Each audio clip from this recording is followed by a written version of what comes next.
रहीम अस्सलाम वालेकुम स्टूडेंट्स। बेटा इस लेक्चर में हमने देखना है कि हम सोडियम सॉल्ट और बेंजीन सल्फोनिक एसिड से कैसे जो है फिनोल की सिंथेसिस कर सकते हैं। सबसे पहले तो आपको ये पता होना चाहिए कि ये जो हमारे पास सॉल्ट है, सोडियम सॉल्ट और बेंजीन सल्फोनिक एसिड, ये हमें कैसे मिलता है। बेटा ये जो है सॉल्ट आप सिंपली बना सकते हैं न्यूट्रलाइजेशन रिएक्शन से between benzene sulphonic acid and sodium hydroxide. Benzene sulphonic acid जो कि SO3H लगा हुआ होता है बेंजीन रिंग के साथ, ये आपने पहले भी पढ़ा हुआ है चैप्टर नंबर 8 में। उसका अगर आप रिएक्शन करवाएंगे सोडियम हाइड्रोक्साइड के साथ न्यूट्रलाइजेशन रिएक्शन, तो हमें जो है सोडियम सॉल्ट और बेंजीन सल्फोनिक एसिड यानी कि ये वाला कंपाउंड जो है वो मिल जाता है।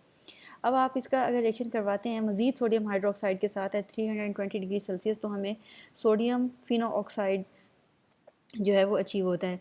उसके बाद आगे वाला रिएक्शन जो है जो सेकंड स्टेप है रिएक्शन का, वो बिल्कुल सिमिलर है डॉज मेथड के दूसरे वाले रिएक्शन के साथ, जिसमें हमने देखा था कि हम सोडियम फिनोक्साइड को अगर HCl के साथ रिएक्ट करवाएं तो हमारे पास फिनोल की फॉर्मेशन होती है, इसके अलावा सोडियम क्लोराइड की फॉर्मेशन होती है। तो इसी तरह बिल्कुल यहाँ पे हमारे पास सोडियम फिनोक्साइड की फॉर्मेशन हो चुकी है। इस कंपाउंड की जब हम रिएक्शन करवाते हैं HCl के साथ, तो हमारे पास फिनोल की फॉर्मेशन होगी और साथ में सोडियम क्लोराइड की फॉर्मेशन होगी। तो ये सिंपली 2 स्टेप रिएक्शन है जिसमें आप सोडियम सॉल्ट और बेंजीन सल्फोनिक एसिड से फिनोल की जो है फॉर्मेशन कर सकते हैं। अच्छा, जब फिनोल बन जाएगा तो उसके बाद जो है हम इसको स्टीम डिस्टिलेशन से रिकवर कर सकते हैं। बच्चे, अगर आप लोग स्टीम डिस्टिलेशन की प्रॉपर डेफिनेशन लिखना चाहते हैं तो ये आप यहाँ से लिख सकते हैं। ये हमारे पास एक प्रोसेस होता है जिसमें हम नेचुरल एरोमेटिक कंपाउंड्स को जो है वो उनको जो है रिकवर कर सकते हैं। जब उनकी फॉर्मेशन हो जाती है तो मोस्टली जो है उनकी रिकवरी जो डिफ़िकल्ट होती है, उसकी वजह ये है कि जब हम डिस्टिलेशन कर रहे होते हैं तो ये टेम्परेचर पे, हाई टेम्परेचर पे डिकम्पोज होना शुरू हो जाते हैं। तो इनकी डिकम्पोजिशन को रोकने के लिए हम स्टीम जो है या वाटर जो है उसकी एडिशन कर देते हैं हमारे सोल्यूशन के अंदर, ताकि जो है कंपाउंड जो है डिकम्पोजिशन से बच सकें। उसके बाद हम इनकी सिंपल डिस्टिलेशन कर लेते हैं। तो जो हमारे पास ये जो फिनोल की यहाँ पे फॉर्मेशन हुई है इस रिएक्शन में, जो हमने यहाँ पे देखा है, इसको हम स्टीम डिस्टिलेशन से रिकवर कर सकते हैं। आपको डेफिनेशन में दिखा चुकी हूँ, अगर आप इसकी डेफिनेशन प्रॉपर लिखना चाहते हैं तो आप वहाँ से लिख सकते हैं। इसके अलावा बेटा कुछ आपकी बुक में फिजिकल प्रॉपर्टीज़ दी गई हैं फिनोल की, उनको हम देख लेते हैं। फिनोल जो है हमारे पास एक क्रिस्टलाइन सॉलिड होता है, कलरलेस होता है और डिलिक्विसेंट होता है। डिलिक्विसेंट की टर्म जो है कंपैरेटिवली आपके लिए न्यू है। आप बच्चों ने एक टर्म पढ़ी है हाइग्रोस्कोपिक कंपाउंड्स। हाइग्रोस्कोपिक कंपाउंड्स हमारे पास इस किस्म के कंपाउंड्स होते हैं जो किसी चीज़ का मॉइस्चर जो है वो एब्जॉर्ब कर लेते हैं। डिलिक्विसेंट भी हमारे पास इसी किस्म के सब्सटेंसेस होते हैं जो किसी दूसरी चीज़ का जो मॉइस्चर है, वाटर जो है एटमॉस्फेयर से या किसी दूसरी चीज़ से जो है उसको एब्जॉर्ब कर लेते हैं। डिलिक्विसेंट और हाइग्रोस्कोपिक में ये फ़र्क होता है, जो हाइग्रोस्कोपिक चीज़ें होती हैं वो अपना ओरिजिनल स्टेट जो है वो मेंटेन रखती हैं after the absorption of the water.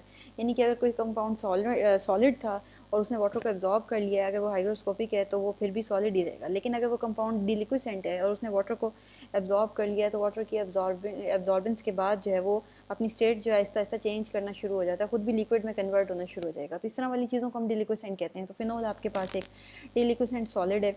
इसकी एक पर्टिकुलर फिनोलिक स्मेल होती है। ये स्मेल आप बच्चों इससे फेमिलियर हैं।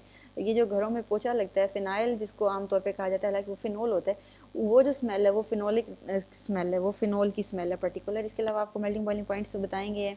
इसके अलावा ये बताया गया है कि जी इसका वाटर में आप सोल्यूशन बनाएं तो पिंक कलर का होता है और फिनोल जो है वो स्लाइटली सॉलेबल है इन वाटर। बेटा इसकी सॉलेबिलिटी की वाटर के अंदर ये रीज़न है कि इसके साथ जो है हाइड्रो ऑक्सिल ग्रुप अटैच है, जिसकी वजह से फिनोल जो है वो ओवरऑल एक पोलर सब्सटेंस बन जाता है। That's why it is soluble in water. अच्छा, इतना कम्प्लीटली सॉलेबल नहीं है क्योंकि जो बेंजीन रिंग है वो वाटर, उसकी जो फिनोल की पोलैरिटी है उसको बहुत ज़्यादा बढ़ने नहीं देता, बहुत ज़्यादा इसको पोलर नहीं होने देता। इसको पोलैरिटी इसकी बस सिर्फ थोड़ी सी होती है OH ग्रुप की वजह से। बाकी पूरे बेंजीन रिंग की वजह से जो बेंजीन की पोलैरिटी है वो कम ही होती है, नॉन पोलर होता है ये। लेकिन अगर आप इसको हाई टेम्परेचर पे हीट करें वाटर के साथ तो ये कम्प्लीटली सॉलेबल हो जाएगा। आपकी बुक कहती है जी 68.5 डिग्री सेल्सियस पे जो ये है कम्प्लीटली सॉलेबल हो जाता है वाटर के अंदर। इसके अलावा जी ये पॉइजनस होता है और डिसइंफेक्टेंट के तौर पे यूज़ होता है हॉस्पिटल्स वगैरह में। तो ये थोड़ी सी कुछ बातें आप इनको ऑब्जेक्टिव के पॉइंट ऑफ व्यू से अपने माइंड में रख सकते हैं। मेरा ख्याल है बेटा आपको ये रिएक्शन क्लियर हो गया होगा। ये रिएक्शन इंपॉर्टेंट है। स्टीम डिस्टिलेशन की जो डेफिनेशन है वो सच इंपॉर्टेंट नहीं है आपके सिलेबस के पॉइंट ऑफ व्यू से। वैसे तो आपको पता होनी चाहिए क्योंकि आपके सिलेबस में एक बात आ गई है, तो आपको पता होना चाहिए स्टीम डिस्टिलेशन क्या है। एज सच आपको इसकी डेफिनेशन को रटा लगाने की ज़रूरत नहीं है। मेरा ख्याल है आपको इतना मालूम होना काफ़ी है कि स्टीम डिस्टिलेशन हम जो है एरोमेटिक कंपाउंड्स की रिकवरी के लिए करते हैं। और दूसरा जो है, in order to prevent the compounds from decomposition we add a little bit amount of water और स्टीम इन देम। थोड़ी सी हम पानी या स्टीम डाल देते हैं उसके अंदर ताकि जो हमारे कंपाउंड्स हैं वो डिस्टिलेशन के दौरान डीकम्पोज ना हो, उनकी डीकम्पोजिशन से वो बच जाएँ।